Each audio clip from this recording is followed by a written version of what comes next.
E aí galera, beleza? Então, hoje eu vou falar a respeito de um assunto que requer um pouco de conhecimento prévio para compreender completamente o que vai ser abordado aqui nesse vídeo. A gente sabe que o ser humano é um ser social, ou seja, ele gosta de conviver e contribuir de uma forma coletiva entre outros seres humanos, que é essencial para nossa sobrevivência. E logo que a gente nasce, o primeiro grupo social que a gente é inserido é a família, né? E à medida que a gente vai crescendo, a gente começa a ser apresentado a outros grupos e subgrupos do mesmo ambiente. E depois da família, a gente conhece a escola, que é composta por um conjunto de outros tipos de pessoas que são estranhas a nós, e com o passar do tempo, a gente vai se acostumando com essas pessoas. E quando a gente chega na adolescência, começa aquela fase da rebeldia, insatisfação com tudo ao redor de nós, e dessa forma os jovens procuram outros grupos com os quais eles se identifiquem melhor. E na realidade, o jovem busca por identidade e aprovação das outras pessoas da mesma faixa etária ou até com os mesmos interesses que ela. E isso acontece porque o jovem começa a encontrar discordância nos ambientes que ele frequenta.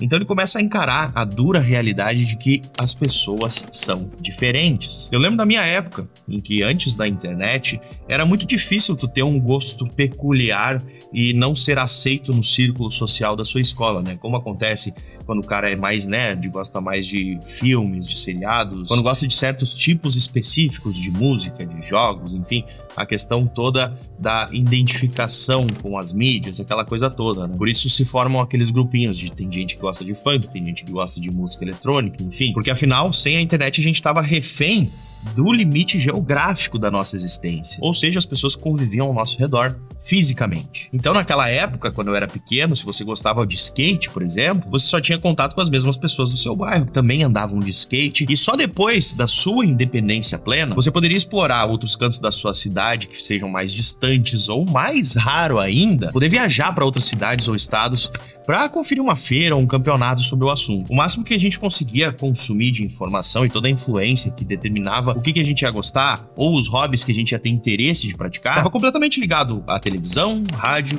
ou às revistas que chamavam a nossa atenção nas bancas de jornal. E acontecia muito de você nem gostar de verdade de certas coisas, mas ia lá, comprava o que fosse só para ser aceito no grupo da escola, do trabalho, cursinho, academia.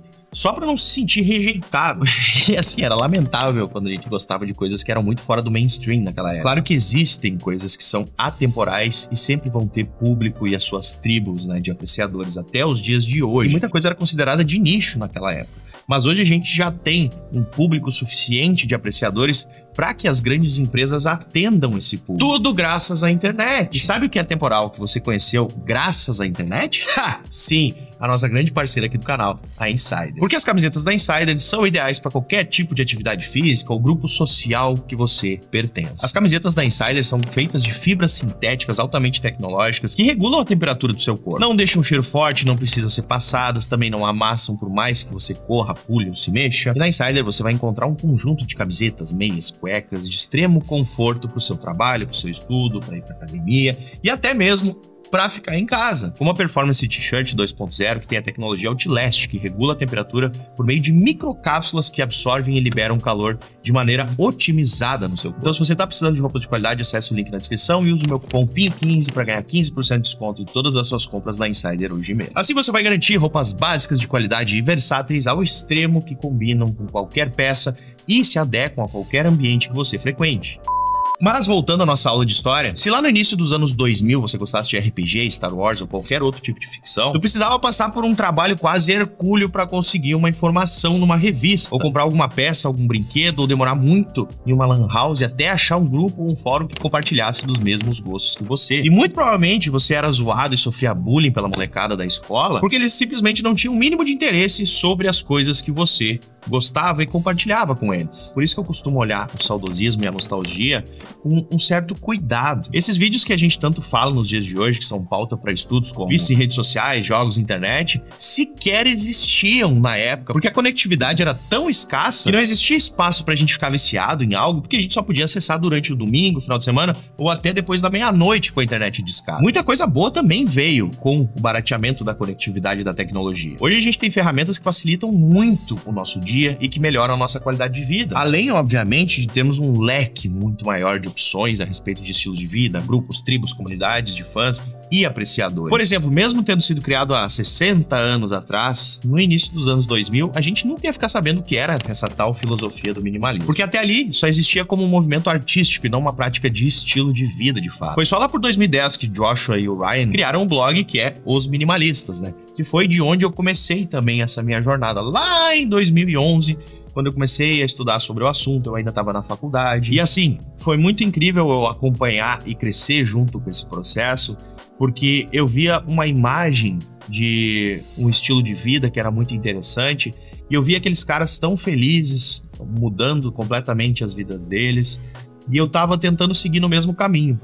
E hoje, depois de 10 anos dessa descoberta, de ver todo o crescimento deles, eu pude fazer o mesmo, pude afetar a vida de milhares de pessoas, de milhões de pessoas, e conseguir transformar completamente a minha vida. Então foi sim um grande marco a questão do minimalismo e desse primeiro passo que os meninos deram lá em 2010. E o mais incrível é que eu começava a assistir os vídeos deles e tudo mais, quando eles começaram no YouTube. E aí me empolguei a começar a falar sobre o assunto, criar o meu canal. E hoje, depois de tanto tempo trabalhando na internet, eu já tenho quase tanto alcance quanto eles. Então é um negócio que eu fico todos os dias, assim, pensando, né? Tipo, poxa, cara, como é a vida, né? É muito louco. Então ali sim foi um marco, mas mesmo assim, a difusão do tema era muito baixa, né? E eu fui um dos primeiros interessados no tema, justamente pelo que eu tinha aprendido e estudado na minha faculdade de design. Porque eu sempre tive muito interesse no design gráfico, no design de produtos simples, minimalistas, casas com poucas coisas, pela paz e conforto que nos passa um ambiente com poucas coisas,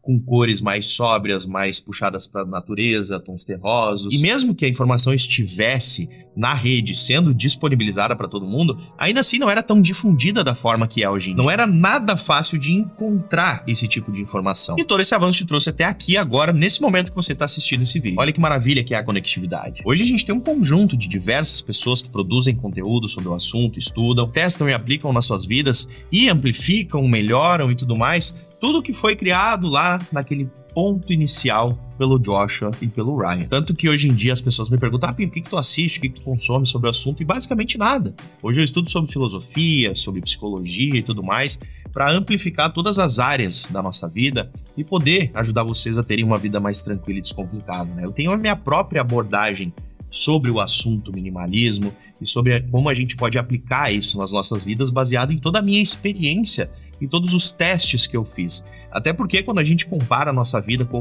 a de um americano, por exemplo, como é o caso dos meninos, a nossa realidade brasileira é extremamente diferente.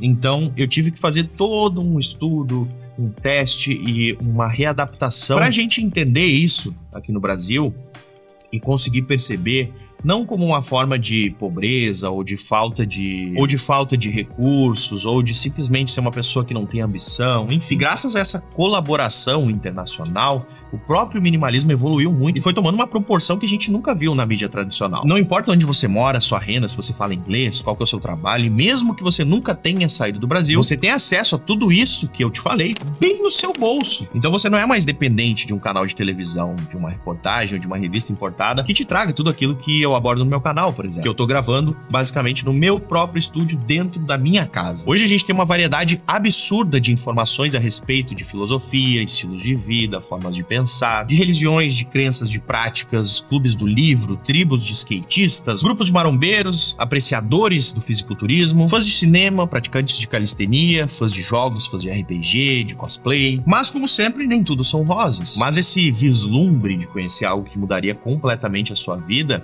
normalmente é uma espécie de euforia misturada com descontentamento. Porque a pessoa simplesmente pensa, nossa, como eu vivia sem saber que isso aqui existia? Ou até como que as pessoas não sabiam que essa maravilha existia? Quando uma pessoa se torna adepta de um estilo de vida, filosofia ou ideologia diferente, é muito comum que em algum determinado ponto ela comece a recomendar isso para os amigos e para os seus familiares próximos. O primeiro passo normalmente é expor nas redes sociais, enviar vídeos, mensagens ou até convites para participar de reuniões, encontros e eventos. Porém, essa também é a grande armadilha do minimalismo. E é com muita convicção que eu digo que o maior erro que todo minimalista nunca deve cometer é ficar falando sobre o raio do minimalismo o tempo todo. Por mais que você tenha boas intenções, é necessário ter um pouco de bom senso e saber quando é a hora certa de falar a respeito com qualquer pessoa. Não apenas só sobre minimalismo, mas principalmente sobre as suas crenças e práticas pessoais. Porque crença é aquilo que a pessoa acredita ser o correto, não somente na fé da pessoa, mas vai muito do que a pessoa acredita ser o certo e o errado. Na psicologia se estuda muito, inclusive, sobre as crenças autodestrutivas, tóxicas, nocivas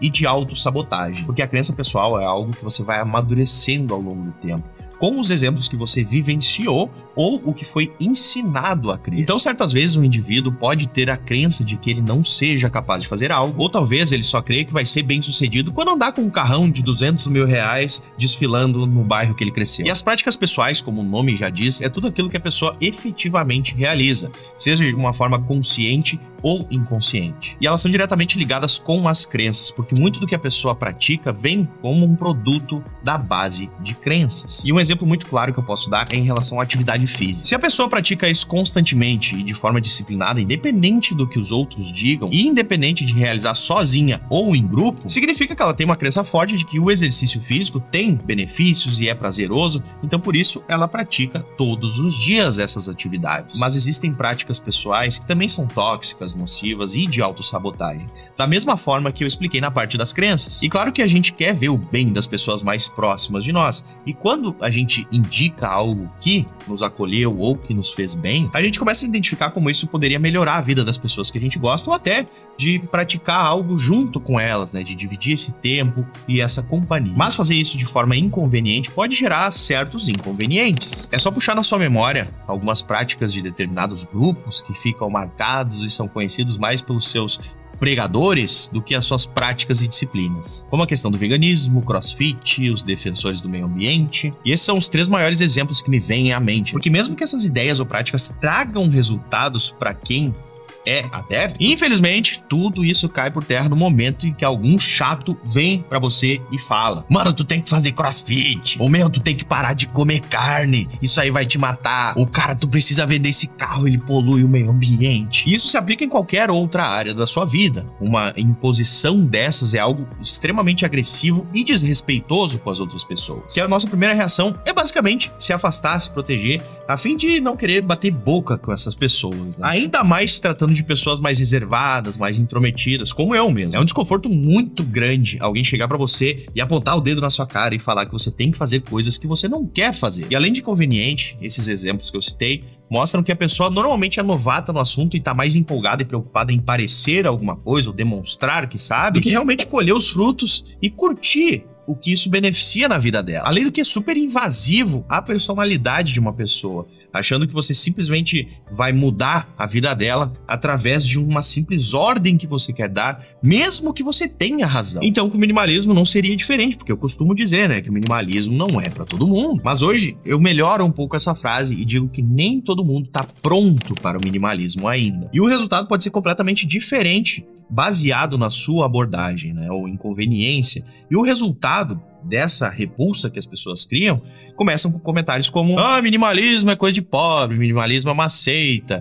então você tá dizendo que eu não posso mais ter as minhas coisinhas. Ou o péssimo famoso: eu já sou minimalista porque eu sou pobre, só se vive uma vez, deixa eu gastar com o que eu quero, dinheiro é feito para ser gasto. E a quantidade de frases dessas que eu já escutei nesses 5 anos, vocês não têm noção. Mas você deve primeiro ler a respeito, estudar, testar e aplicar algo na sua vida, e só depois colher os resultados no longo prazo. E é só depois disso que você pode orientar alguém ou falar a respeito do assunto, caso alguém te peça a sua ajuda. E eu entendo que muitas vezes não tem uma má intenção em querer orientar alguém que claramente tá precisando de ajuda. Mas imagina o seguinte: tem algum familiar seu que tá passando por um problema de saúde, que é simplesmente desabafar ou conversar. Não adianta você simplesmente recomendar que ele vá pra casa e arrume as coisas, faça um distrato. Mesmo que a situação que ela tá passando seja resultado de maus hábitos e de uma vida conturbada e complicada. Por mais que você esteja cheio de boas intenções, o minimalismo é algo muito pessoal e varia de acordo com a necessidade de cada um, porque, como eu mesmo digo, eu não sou um exemplo a ser seguido. O meu objetivo é te ajudar a ter uma vida mais tranquila e descomplicada através do que eu testei,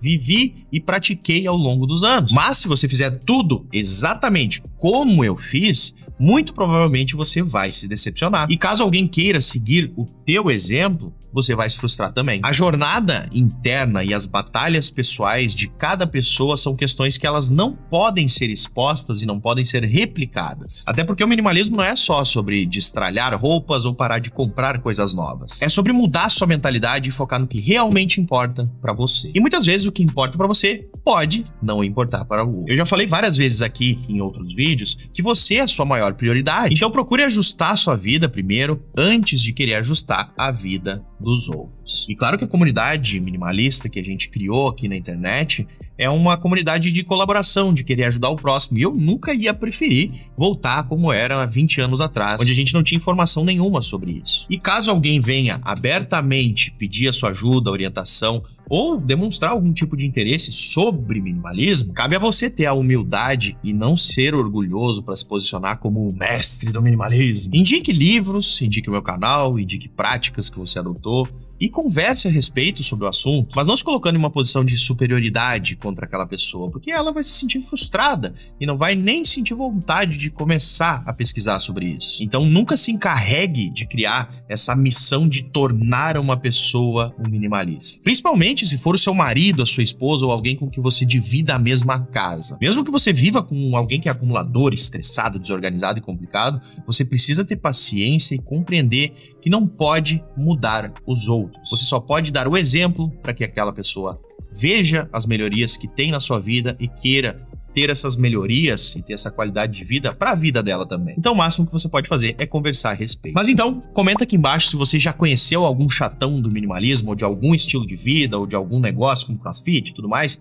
Comenta aí se você conhece, tem algum amigo assim que é chato pra caramba e só fala sempre da mesma coisa. Ou se você é essa pessoa que é chata e fala sempre das mesmas coisas pros outros, independente da ocasião ou do lugar que você tá. E também não esquece de deixar o seu like e se inscrever no canal se você é novo por aqui. E a gente se fala amanhã. E valeu!